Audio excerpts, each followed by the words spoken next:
Current की value दी हुई है वो आई एम्पियर दी हुई है। तो हमें बताना है कि आई की वैल्यू कितनी होगी। तो हम इस सर्किट को क्या करेंगे, रिजॉल्व करने का कोशिश करेंगे।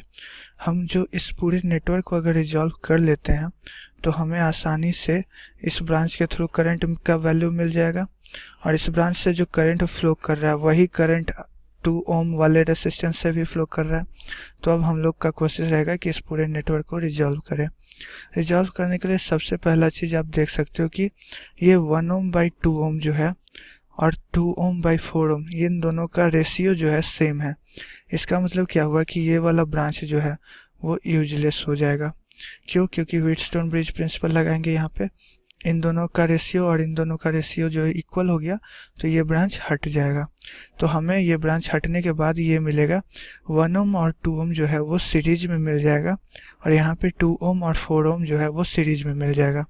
तो हमारा रेसिस्टेंस नेटवर्क कुछ इस तरीके का हो जाएगा। ये 2 ओम, यहाँ पे ये 6 ओम, फिर यहाँ से यहाँ तक 6 ओम, और यहाँ से एक और ब्रांचिंग में 3 ओम, ठीक है। और यहाँ से यहाँ तक जो पहले से कनेक्टेड था 10 ओम, फिर ये 12 ओम, फिर यहाँ पे 4 ओम, ठीक है। और यहाँ से फिर बैटरी अपनी, ये 6.5 वोल्ट्स की है, और ये हमारा आर है, ये 3 है, ये 6 है, और ये 6 है, ये 4 है, ये 12 है। अब हम लोग क्या देख सकते हैं कि इन दोनों का इक्विवेलेंट जो है वो क्या हो जाएगा। इन दोनों का इक्विवेलेंट जो है वो 6 इंटू 3 बाई 6 प्लस 3 यानी कि 9, यानी कि 2 ओम हो जाएगा। R1 into R2 by R1 plus R2 लगा दिया, ये दोनों पैरेलल में थे। तो ये वाला रेसिस्टेंस जो है वो इक्विवेलेंटली हम लोग अब किससे रिप्लेस कर पाएंगे, इस पूरे वाले पार्ट को हम लोग एक 2 ओम के रेसिस्टेंस से कनेक्ट कर पाएंगे। ये वैल्यू जो है वो 2 ओम है। तो अब आप गौर से देखो, ये वाला ब्रांच के थ्रू करंट जो है वो 0 हो जाएगा। क्यों? क्योंकि ये 2/6 क्या हो जाएगा, रेशियो 1/3, और यहाँ भी 4/12 जो है वो रेशियो क्या हो जाएगा, 1/3। इसका मतलब बैलेंस्ड व्हीटस्टोन ब्रिज का केस फिर से हो गया। तो ये वाला रेशियो और ये वाला रेशियो इक्वल होने के कारण ये वाला ब्रांच से करंट जो है वो 0 हो जाएगा। तो हमारा सर्किट जो है फर्दर रिड्यूस हो जाएगा। कैसे? यहाँ पे ये अब 2 ओम का है, फिर 4 ओम का है, और यहाँ पे ये एक 6 ओम का है, और ये 12 ओम का है। ये हमारा सर्किट हो गया। और यहाँ से ये 8 ओम कनेक्टेड है, यानी कि 2 ओम, और ये बैटरी है हमारा 6.5 वोल्ट्स की। ये हम वैल्यू लिख दे रहे हैं 4, ये 2, ये 4, ये 12। तो अब हमारा सर्किट और भी रिजॉल्व होके क्या हो जाएगा, ये दोनों सीरीज में होके 6 ओम कनेक्टेड है, 6 ओम, और ये यहाँ से हमें 6 प्लस 12 यानी कि 18 ओम यहाँ पे कनेक्टेड है, ठीक है। ये 18 ओम है हमारा, और यहाँ से ये हमें 2 ओम कनेक्टेड है, R इज इक्वल टू क्या है हमारा 2 ओम, और ये 6.5 वोल्ट्स की बैटरी से कनेक्टेड है। अब ये क्या हो जाएगा, ये फिर से रिड्यूस होगा, ये रिड्यूस होके 18 इंटू 6 बाई क्या हो जाएगा, 18 इंटू 6 बाई 18 प्लस 6 24। तो ये रेसिस्टेंस की वैल्यू कितनी हो जाएगी, ये 6 से 4, और ये हो जाएगा 4.5, यानी कि ये वैल्यू जो है वो फाइनली हमारा सर्किट में ये 6 वोल्ट बैटरी से ये R कनेक्टेड है, वो 2 ओम का है, और ये जो कनेक्शन है वो 4.5 ओम का रेसिस्टेंस से है, और ये सर्किट कंप्लीट है, ठीक है। अब हमारा इफेक्टिव रेसिस्टेंस जो है वो 6.5 ओम हो गया, और इफेक्टिव जो वोल्टेज है बैटरी की वो भी 6.5 वोल्ट्स की है। तो I की वैल्यू जो होगी इस सर्किट में, I वो हो जाएगा 6.5 वोल्ट्स बाई 6.5 ओम, यानी कि 1 एम्पियर। यानी कि हमारा फाइनल आंसर जो हो गया वो 1 एम्पियर हो गया। इससे I जो वैल्यू फ्लो कर रही है वो 1 एम्पियर है। ये हमें क्या कह रहा है कि हम लोग एक एमीटर को यूज करना चाहते हैं वोल्ट मीटर के जैसे, ठीक है। तो उसके लिए हमें क्या करना होगा, then we must connect with the ammeter a high resistance, low resistance, series और पैरेलल कनेक्शन। ये पूछ रहा है हमसे, मतलब कि अगर आप एमीटर को कन्वर्ट करना चाहते हो वोल्टमीटर में, तो आपको बताना होगा कि एमीटर के साथ आप, तो इसके लिए हम लोग देख लेते हैं कि वोल्टमीटर का कंस्ट्रक्शन किस तरीके से होता है। ये जो वोल्टमीटर होता है एक्चुअली में हम लोग गैल्वेनोमीटर से कंस्ट्रक्ट करते हैं।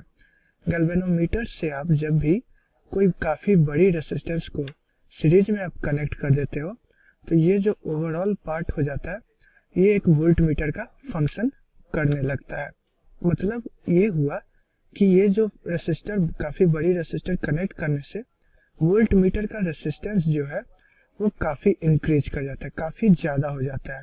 ठीक है, तो हम लोग अगर एमीटर को वोल्टमीटर की तरह यूज करना चाहते हैं तो एमीटर का भी रेसिस्टेंस काफ़ी बड़ी होनी चाहिए। तो उसके लिए हमें क्या करना होगा, एमीटर को भी एक सीरीज में काफ़ी बड़े रेसिस्टर से कनेक्ट करना होगा। तो ये जो पार्ट हो जाएगा वो हमारा वोल्टमीटर का काम करने लगेगा। ठीक है, तो इसलिए हम लोग कह सकते हैं कि ये जो रेसिस्टर है जो एक्स्ट्रा हम लोग एमीटर के साथ कनेक्ट कर रहे हैं उसकी वैल्यू काफ़ी बड़ी होनी चाहिए और सीरीज में होनी चाहिए। तो ये ऑप्शन हमारा क्या हो गया, ऑप्शन सी जो है वो हमारा करेक्ट हो गया। अच्छा, सीरीज में ही क्यों कनेक्ट किए, पैरेलल में क्यों नहीं किए? तो आप जानते हो कि पैरेलल में कोई भी कनेक्शन होगा, ठीक है, तो जो नेट इक्विवेलेंट रेसिस्टेंस हो जाएगा इस पूरे पार्ट का, वो इनफैक्ट एमीटर के रेसिस्टेंस से भी छोटी हो जाएगी। आपको तो पता ही है कि एमीटर की छोटी रेसिस्टेंस होती है और उससे भी छोटी रेसिस्टेंस ओवरऑल हो जाएगी, लेकिन वोल्टमीटर की रेसिस्टेंस तो बड़ी होती है। ठीक है, इसलिए हम लोग सीरीज में कनेक्ट करेंगे और बड़े रेसिस्टेंस को ही कनेक्ट करेंगे क्योंकि हमारा वोल्टमीटर का रेसिस्टेंस काफ़ी ज़्यादा होता है। ठीक है, 120 volts main supply has power dissipation P1। एक वायर है और उस वायर को अगर हम लोग 220 वोल्ट्स के मेन सप्लाई से कनेक्ट करते हैं तो जो पावर हमें मिलता है, पावर जो उस रेसिस्टर या फिर वायर के थ्रू डिसिपेट हो रहा है, उसकी वैल्यू P1 है। ठीक है, now the wire is cut into 2 equal pieces. अब हम लोग क्या करें, उस वायर को 2 इक्वल पीस में काट रहे हैं which are connected in parallel to the same supply. और जो वो दोनों पार्ट है उन दोनों को हमने पैरेलल में आपस में कनेक्ट किया है सेम सप्लाई से। ठीक है, power dissipation in this case is P2। अब क्वेश्चन कह रहा है कि इस केस में जो हमारा पावर डिसिपेशन है वो P2 है, तो हमें बताना है कि ये रेशियो क्या होगा, P2:P1 क्या होगा। तो ये एक आसान सा क्वेश्चन है। कोई भी वायर होता है, ठीक है, मैं ये मान रहा हूँ कि वायर है, उसका अपना कुछ रेसिस्टेंस होगा। अब रेसिस्टेंस जो होता है इस वायर के लिए तो हम लोग कह सकते हैं ना कि resistance directly proportional to L होगा। क्यों? क्योंकि एरिया ऑफ क्रॉस सेक्शन तो थ्रू आउट सेम ही होगा वायर का। अब इस वायर को हमने 220 वोल्ट से कनेक्ट कर दिया। ठीक है, अब इसको उसके बाद जो पावर यहाँ पे मिला वो क्या मिलेगा, पावर इज इक्वल टू हो जाएगा V²/R, यानी कि पावर जो है वो प्रोपोर्शनल है किसके, 1/R के। तो हम लोग यहाँ से कह सकते हैं कि अगर रेसिस्टेंस की वैल्यू ज़्यादा होगी, ओवरऑल रेसिस्टेंस यानी कि इस पूरे सर्किट से जो भी रेसिस्टेंस, नेट इक्विवेलेंट रेसिस्टेंस जो कनेक्टेड है उसकी वैल्यू जितनी ज़्यादा होगी उतना ही पावर कम होगा। वैसे ये हम मान के चलते हैं कि ये जो पावर है, अभी मैं इस सर्किट का, इस वायर का मान के चल रहा हूँ कि रेसिस्टेंस R है, तो हमारा जो पावर हो जाएगा वो कितना हो जाएगा, V²/R। ठीक है, ये P1 है हमारा, ये मैंने मान लिया, V मान लिया। ये क्वेश्चन में V की वैल्यू कितनी दी हुई है, 220 वोल्ट्स। ठीक है, अब हम लोग क्या करें, इस वायर को काट रहे हैं, इस वायर को काट रहे हैं 2 इक्वल पार्ट में और दोनों को क्या कर रहे हैं, हम आपस में पैरेलल में कनेक्ट कर रहे हैं। ये हमारा 2 इक्वल पार्ट में कट गया वायर। अब इन दोनों को हमने पैरेलल में कनेक्ट किया और उस पैरेलल में जो कनेक्शन है उसको फिर हम लोग 220 वोल्ट से कनेक्ट कर रहे हैं। ये हुआ हमारा सर्किट। ये जो वायर है इसकी लेंथ अब L/2 हो गई। अगर पहले वाले वायर की लेंथ जो है वो L थी, तो इसकी लेंथ क्या हो जाएगी L/2, और रेसिस्टेंस क्या होता है प्रोपोर्शनल टू लेंथ, तो इसकी रेसिस्टेंस जो होगी वो R/2 हो जाएगी और इस वाले की भी रेसिस्टेंस R/2 हो जाएगी। इसका मतलब हमें इस सर्किट में नेट इक्विवेलेंट रेसिस्टेंस कितना मिलेगा, वो इन दोनों का पैरेलल में कंप्यूटेशन करना होगा हमें। तो R इक्विवेलेंट इस सर्किट के लिए क्या हो जाएगा, R/2 into R/2 by R, यानी कि ये वैल्यू हो जाएगी R/4, यानी कि यहाँ पे जो इक्विवेलेंट रेसिस्टेंस आएगा वो R/4 हो जाएगा। अब उस इक्विवेलेंट रेसिस्टेंस को हमने 220 वोल्ट से कनेक्ट कर रखा है, तो पावर डिसिपेशन क्या हो जाएगा, P2 जो हो जाएगा वो V² बाई R इक्विवेलेंट, और ये हो जाएगा V², 4V² बाई R। तो हमें क्या निकालना था, P2 बाई P1, तो P2 बाई P1 क्या हो जाएगा, 4V² by R into R by V², यानी कि 4, यानी कि 4 हमारा आंसर हो जाएगा।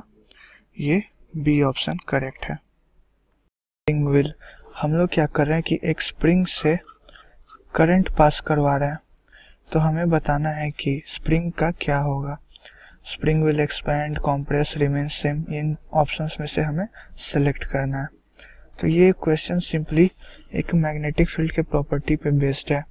मैग्नेटिक फील्ड में हमें क्या देखने को मिलता है कि अगर एक वायर है जिसमें करंट फ्लो I है, तो इस वायर के अक्रॉस चारों तरफ एक मैग्नेटिक फील्ड जनरेट होता है, और उस मैग्नेटिक फील्ड में अगर हम दूसरा वायर को रख दें जिसमें करंट का डायरेक्शन सेम है, ठीक है, ये करंट की वैल्यू कुछ भी हो, तो ये जो वायर है वो इसके अलोंग अट्रैक्ट होने लगता है, ठीक है, और ये वाला भी इसके अलोंग, क्योंकि इसके कारण भी अब मैग्नेटिक फील्ड जनरेट होगा, और इसके मैग्नेटिक फील्ड के द्वारा ये वाला वायर इधर की ओर मूव करने लगेगा, ठीक है। तो यही प्रॉपर्टी पे बेस्ड हमें इस क्वेश्चन का आंसर देना है। यहाँ पे जो स्प्रिंग है, हम स्प्रिंग में क्या देखते हैं, ये आपस में एक कॉइल जैसा स्ट्रक्चर होता है, ठीक है। तो अब आप क्या करो कि इसको इस तरीके से देखो, साइड व्यू देखो आप, तो क्या आपको दिखेगा कि एक लूप है हमारा यहाँ पे सर्कुलर, फिर इसके बाद एक और लूप होगा, मैं अलग अलग बना रहा हूँ, फिर इसके बाद तीसरा लूप होगा, ये वाला लूप जो है वो ये रिप्रेजेंट कर रहा है, ये वाला लूप ये, और ये वाला लूप ये, ऐसे ही करके एक लूप जैसा हमें स्ट्रक्चर दिखते रहेगा। और इन सब में क्या देखने को मिलेगा कि करंट का डायरेक्शन अगर इसमें इस तरीके से है, तो इस वाले लूप में भी इस तरीके से होगा, इसके अगले लूप में भी इस तरीके से होगा, ऐसे ही थ्रू आउट करंट का डायरेक्शन फ्लो करते जाएगा, ठीक है।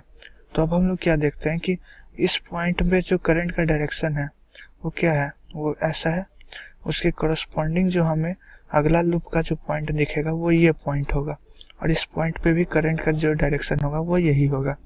इनफैक्ट किसी भी दो लूप में आप देखो तो किसी भी पॉइंट के करस्पॉन्डिंग जो अगला लूप का पॉइंट होगा उसमें भी करंट का डायरेक्शन सेम ही होगा। तो हम लोग इस स्प्रिंग में देख रहे हैं कि एक लूप से दूसरे लूप के बीच में करंट का डायरेक्शन जो है वो सेम है। इसका मतलब हमें क्या कंक्लूजन मिलेगा कि ये स्प्रिंग जो करंट के कारण मैग्नेटिक फील्ड प्रोड्यूस कर रहा है, हर एक लूप, हर एक पॉइंट जहाँ पे करंट इलेक्ट्रिसिटी फ्लो कर रही है, if in the circuit power dissipation is 150 watt then R is, इस सर्किट में जो है पावर डिसिपेशन जो है वो दिया हुआ है 150 वाट्स है, तो हमें बताना है कि आर की वैल्यू कितनी होगी। तो ये एक आसान सा क्वेश्चन है। पावर इज इक्वल टू क्या होता है, पावर इज इक्वल टू होता है V² बाई आर।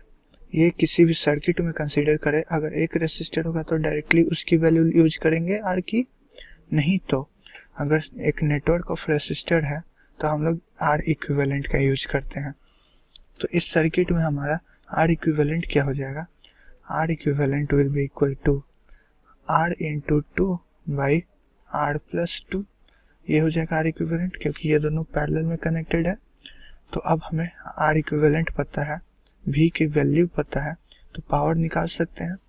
तो पावर इज इक्वल टू हो जाएगा V² by 2R by R plus 2। अब जो जो वैल्यूज पता है वो हम पुट कर देते हैं।